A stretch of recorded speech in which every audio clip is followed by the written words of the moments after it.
We cried a little bit already. I cried 3 times a day, you guys.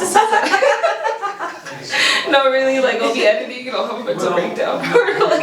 or like, I'll be editing and I'll hear something that you said or I said or somebody, and I'm like, oh, sometimes I'll literally just be watching TikToks and I'm like, I just feel like crying. Like, what stage in your life are you at now? Like, I cry a lot. I just cry. Just let the tears roll. Alright, so...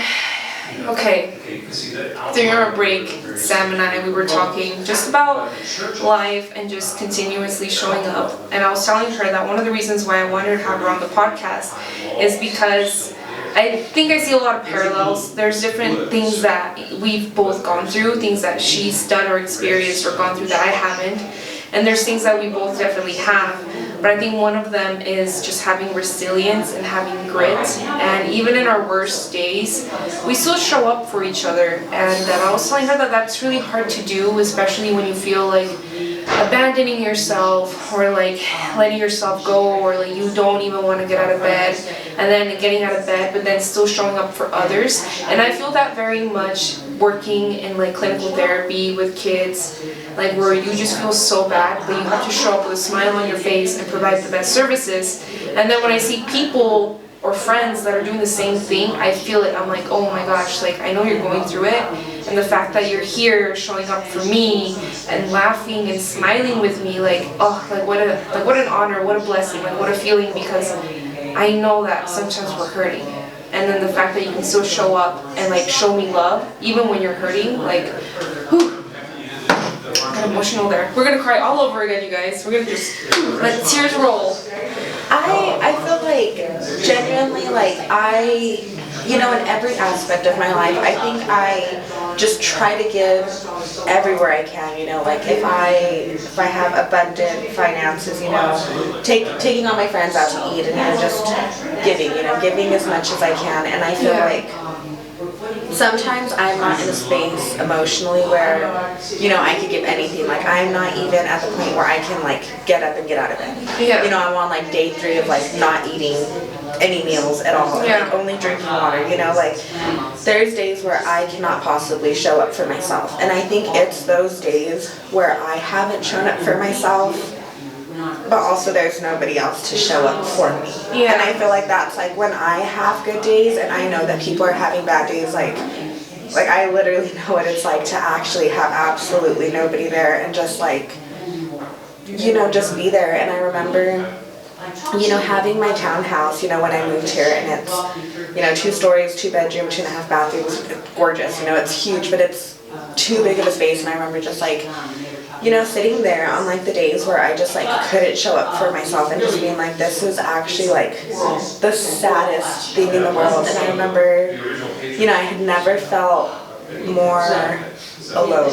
I think like in my whole life, I had never felt so alone than like in that moment. And so I think I've always been the type to like show up for other people like emotionally and stuff. But I think like now more than ever, like I don't even know like how I'm here actually. So like sometimes I just like think about it, and I'm just like the places where I've been and stuff, like I just like, it breaks my heart to think like any of my friends to be like where I was emotionally. Yeah. Like it's actually like a heartbreaking thought. Like I don't want any of my friends to feel like the way I felt like towards myself, like towards them. Like I've had my therapist look at me and she'll just be like, she's just like, these aren't the actions of someone who loves themselves. Yeah. She's like, why are you not feeding yourself? Like why are you only putting poisons, within your body, and it's just like,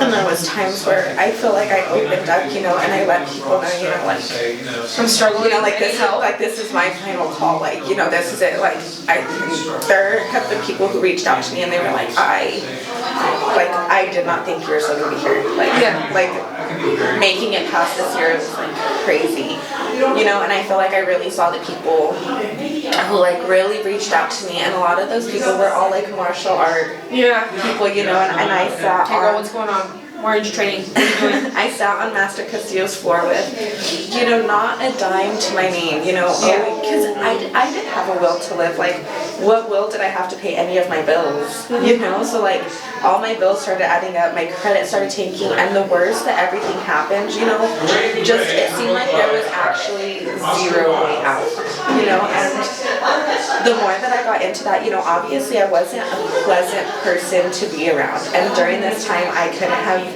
couldn't be a person that showed up for anybody, you know? If anyone was having a bad day, like I couldn't help them, like, you know, in any way whatsoever. And it's just like I felt like such a burden, because I felt like everywhere I went, like it felt like forever, I just felt like it was just like a burden, and I was just always doing so bad, you know. And I don't know, I wasn't feeding myself, and I had not a dime to my name. I would go train at Justin's, and Justin would be like, I just refused to charge me. He was like, please just show up. And he's like, I don't care even what state you're in. And he's like, please just show up. And I feel so bad because I stopped showing up. Go back. I know, it's because I really do. I owe him so much money. Similarly, again, whenever you said, like, I see you as a big sister, like, it was such a compliment, but it was also such a, like, ugh, like, I never want you to go or feel the things that I've gone through or felt. And I very much relate to you being, like, you know, times where, like, you didn't want to live. And I remember that, too, where I did go back to Justin, and I just told him, like, I just don't want to do this anymore. Like, I don't have anything to live for. Like, even my dog, like, somebody could take my dog and, like, take care of him. And I was just like, I have nothing. Like, so even, like, the fact that I'm here talking with you guys, like, a year ago, 2 years ago, I didn't even think I was going to be sitting here. And so they're like, oh, you're like my big sister. I'm like, dude, I didn't even think I was going to like live to see today. So I think it is a blessing. I'm like so grateful for the tiny things. I'm so grateful for the coffee we're having. I'm so grateful for the conversation we're having. I'm so grateful that I get to put this out and hopefully somebody will be inspired. Like, it gets better, keep going. But it was about like, just show up today and go to kickboxing, and we're going to train hard. And then we're gonna do it again. I'm like, okay. And I just had to show up every day. I had to show up for something. So I would make little appointments. Like today I have kickboxing, and then tomorrow I have to go to do dance. So I have to show up for that. I have to be alive for that. I have to do that. And then on Wednesday I have kickboxing again. So it just became about showing up. And then eventually I started having fun, and then I started loving it. And then it was like people were happy to see me, and they would smile at me, and they're like, oh, we're so happy you're here. And then I started to love it again, and I started to build momentum. But for a while there, like, I also didn't think I would ever be here. Like, I was like, why? Like, I don't love anything about this world. It's a fucked up world. Yeah, it is, but it's beautiful. But it's beautiful because, like, you're such a joy to be around. Like, I'm so grateful and happy to be here with you right now. I'm so happy and grateful for the things that I'm going to continue to learn, or like the new martial arts I get to do, or I'm so grateful and happy for the people I'm going to meet in the future. Like, it just became about looking forward to the new experiences. Like, well, I never thought I'd be sitting down doing a podcast. And I'm like, who knows what the fuck else I'm going to do. Like, that's so fucking cool. But I guess I admire that inner strength that you have. And I have always, well, thank you. I feel like that is something actually we both like have in common. And I have always felt that, like, I've always been like, me and Val are kind of like, you know, one and the same, like, in that, you know, and like that perseverance and stuff. And I feel like me and Val are both like somebody who could be like going through something and then crying, and then, you know, there's people outside, so you just have to kind of like take a deep breath, pat your last tears, and you're smiling, and you're, you know, you put on an A1 performance, no one knows something's wrong, because you're, you know, you just, what you bring to the table just, you know, it all. But, and then, I don't know, and then I felt very guilty, like, also, like, having those feelings, because, like, I've had friends die, you know, and so then, like, I'm just like, I don't want to live, and I've had friends who wanted to live and had their life taken, so then, like, they wanted to, so then I sat in this place, and then I was just like, how selfish of me, you know, to have, you know, like, to be in this place where, you know, I didn't want to live, but then I really didn't want to live. And so, you know, there was 1 week, you know, back in like between March and May, sometime before that, between then, and it was just like this full week where I was just like, I do not want to live. And I remember I like had this like handkerchief type thing or whatever, and I tied it to the stairs, and I just like dangled myself, and I was unconscious, but I guess once I went unconscious, like my body, you know, was positioned in a way where I could just get like a little bit of breath, and I woke up a couple hours later and I felt like I had done like all the drugs in the world. Like I couldn't tell you like how high I was from like the lack of oxygen to my brain. Yeah. And I remember like being on the verge of like hallucinations, and I just like untied the like handkerchief or whatever, and I just lay down. Yeah. And I just was like, okay. And so then I went to sleep, and the next day I remember I woke up, and as an engineer, I tried to engineer the best way possible to kill myself. Oh my god. Okay. And I thought I had everything like to a plan, and I had planned to hang myself, and when I tried to hang myself, like the weight, like the ceiling fan broke, like whatever attachments I had on it like broke, like everything was just like broken. And so then again, I just went to sleep. Oh, make like dead jokes and be like, imagine explaining that to your landlord and be like, oh yes, we had an accident there. Yeah, that excuse me, Sam, explain this? That's not funny, you guys, but dark humor. So the next day, I was like, okay, I'm done with property damage. We're done ruining this apartment. I can't afford. Yeah. So then I looked up like deadly cocktail mixes. Oh, okay. And I suffer from really bad nightmares. It's like, I went and I saw a specialist in Colorado who deals with vets and like PTSD and nightmares and things like that, and they prescribed me a blood pressure medication. Okay. And this blood pressure medication, you know when they give you like certain medications but they work for other things? Yeah. So that's what this was, and it made my nightmares less frequent? Not frequent. I felt like they weren't so real anymore. Okay. Vivid. They made my nightmares less vivid. So before where I couldn't tell that I was dreaming, now I knew that I was in a dream. It's very weird to explain. All right, interesting. But it was blood pressure medication that was prescribed to me. My doctor at the time knew my health insurance was shit, so she would prescribe me large doses of this at a time, because nothing too crazy about it, right? But blood pressure medication. So I found them. I think there was about 100 of them. So I took 100 blood pressure medications, along with some oxys that I found, some hydrocodones that I found, and then half a prescription of Xanax that I had. And I mixed them all with alcohol, and I made sure that I fell asleep on my back so that if I vomited, I could choke on my vomit. Seemed like a foolproof plan. But then I just woke up in the morning. Okay. Like, I just don't understand how you take 100 blood pressure medications. Like, that should actually tank your heart. That in itself, without the mixture of anything else, should be enough to like ruin your heart. Oh my god. And I just woke up. I'm just trying to process that. And then in the morning, like, I just woke up and I just drove myself to Justin's. Oh my god. And Justin didn't even know. Like, I just went about my day. Like, that's what happened. And like, nobody knew because I lived by myself. Like, after each of these things, because they were failed and I lived by myself in this lonely ass townhouse, like, I just went on about my day. Yeah. Like, no one knew anything, and it was like the middle of summer, and I just was wearing like turtlenecks because from one of the times I like attempted, like I had, you know, from the tie around like my neck or whatever, and that was on there for about 2 weeks. Yeah.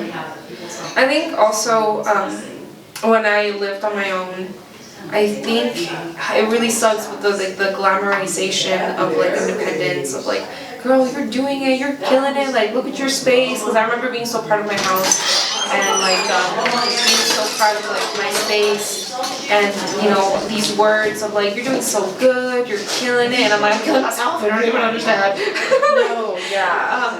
And just what people's outside perspective and view is, and like having a personal trainer and doing martial arts again and all this stuff, and you're doing so good, but deep down knowing like, you're like, I didn't even think I was gonna be here today. Like, And like it really was after that like I woke up and I was like, I just don't actually think there's like a physical, actual scientific reason for me to like be alive. I don't know, man. I'm religious. I believe in God, so I'm like, I think you have a mission. And I didn't believe in God before that point. Like I actually did not believe in God at all at that point. And that morning I woke up and that was like, I think that was like the day that I was just like, I feel like God is real, and like I feel like the day that I was just like, I feel like there's like something greater than me. For some reason, like I don't really know like what even the exact purpose is, but I feel like something, like I was like, I feel like I put on this earth for something, because there's no way, like there's actually zero way. So like I go to church now and like, you know, engineer, scholarist, like student and stuff like that, like I can't just like blindly just like have faith in something that's like against, everything kind of I stand for. Academia. But like I go to like Bible study on Tuesdays, and like I have meetings with my pastor on Fridays, and like I just ask him all the questions and we read through the Bible, and like I am like actually studying the Bible, And it's like I think that's different than like church on Sundays, because that feels like you're just being lectured that feels like spiritual, and like I do like that and stuff, but I'm just like I can't have just like blind faith, but although there's no reason, I'm looking for reason for me to be alive, and there's no actual reason. So sometimes you do have to have just like that blind faith, but like now I am like a religious person, and I feel like that's actually carried me farther in like the couple months that I've been there in like than anything, and it's been crazy, and I've actually loved like the religious journey and everything.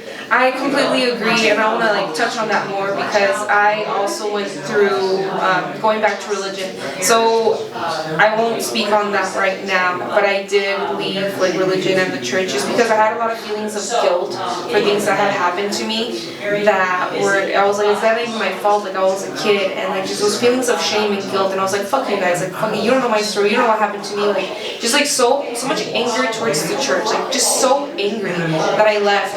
And so I went through my healing journey. I went through like, getting back in shape, getting back my mental health, going back through like rehabilitation myself, and then like wanting to like learn.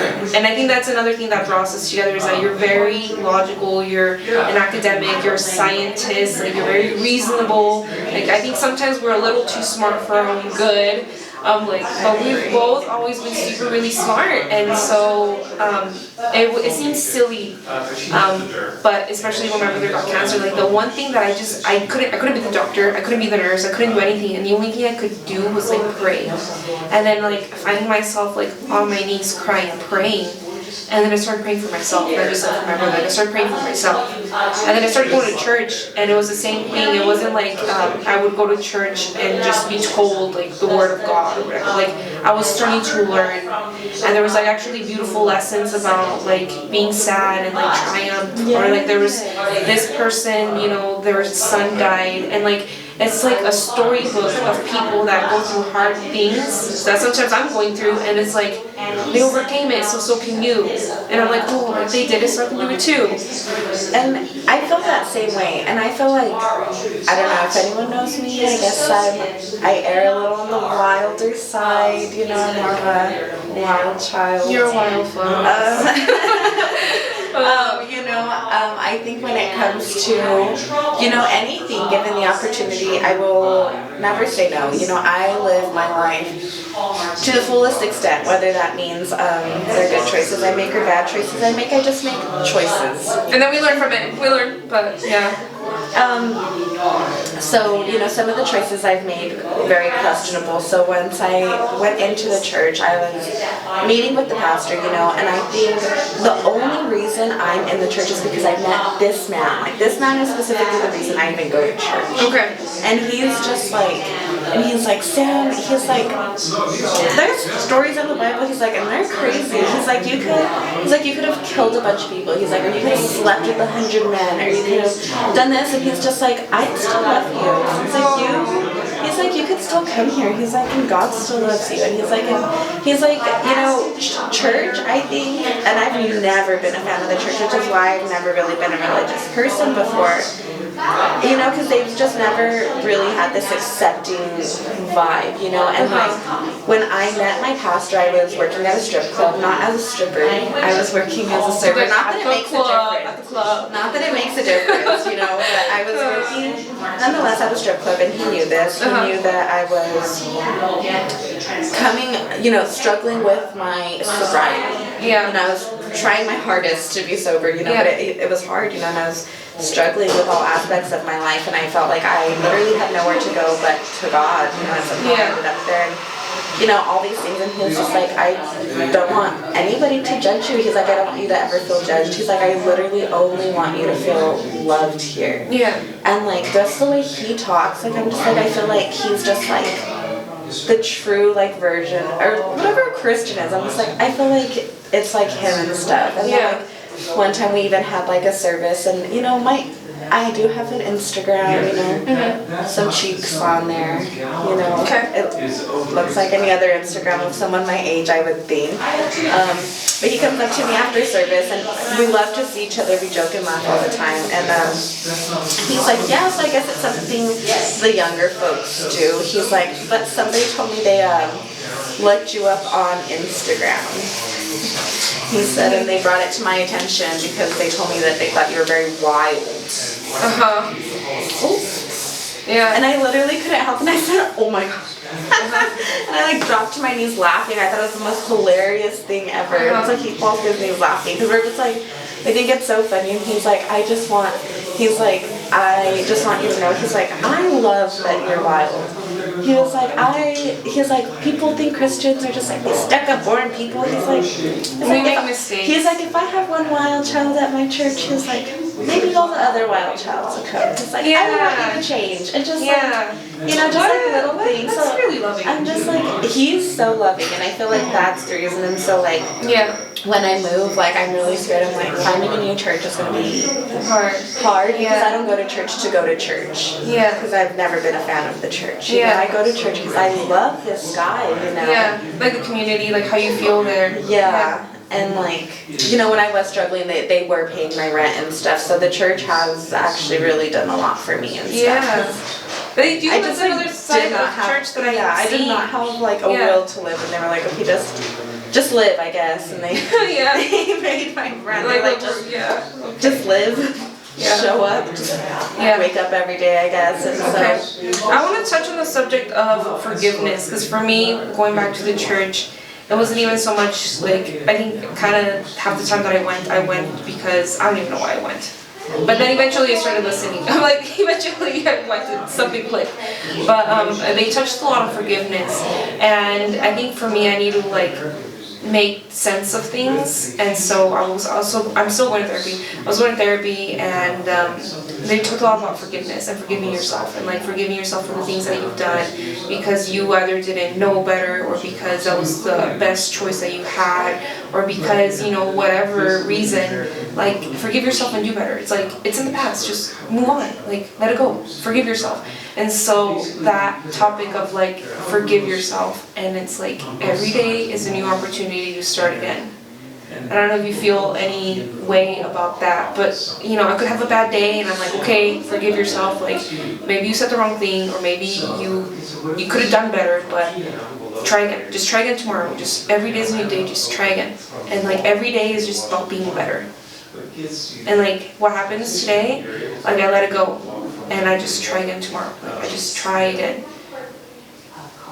I try my best with forgiveness. Yeah. I think I hold myself to like a very high standard, you know, as kind of like a perfectionist, I guess. And it's just, you know, my whole life I've held myself to the standard, and it's gotten me very far. It's gotten me a lot of praise. So it's not like, but you know, mentally, I don't know if it does me very well. So forgiveness, I don't know. I forgive other people. Okay. I think forgiveness within myself is, you know, something completely else. And, you know, and I think that's something I have to work on, because I'm a very extremist, so some of the things I struggle with are extreme decisions I probably really shouldn't have made. I'm gonna ask a question, and this one came from therapy, and my therapist actually helped me, but it's cognitive distortions. So she has a list, and she makes me pick out which cognitive distortions I struggle with.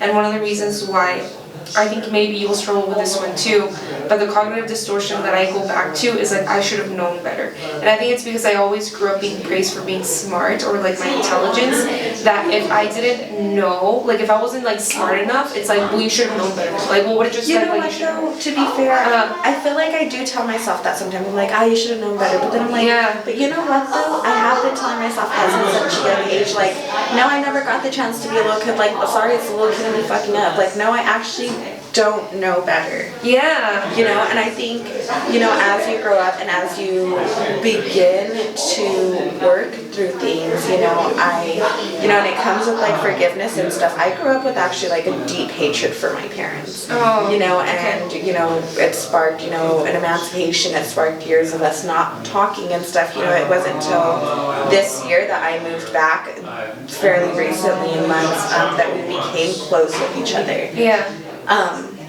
And you know, I see a lot of parallels here. I moved back too, and I also kind of moved back to you know, what?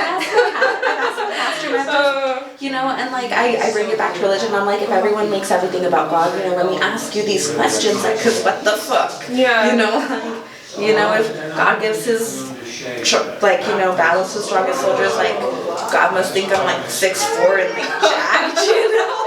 Yeah. God, I'm just 5 foot. Yeah. Like, I'm just a girl. Like, yeah. Calm down, you know? So I asked him, and I was just like, you know, like, kind of what the fuck, you know, like, what's up? Yeah. And he was like, you know, it's not that you've done anything bad, you know, like, God isn't punishing you, but, you know, like, anything bad that's happened, you know, even to you as a child, you know, you growing up, you know, this repetitive thing that's, you know, keeps happening in your life and stuff. He's like, these are, you know, the actions of other people, and they will repent, you know, but like, it's not up to you. At the end of the day, I think like everyone is going to come up on their final judgment. Yeah.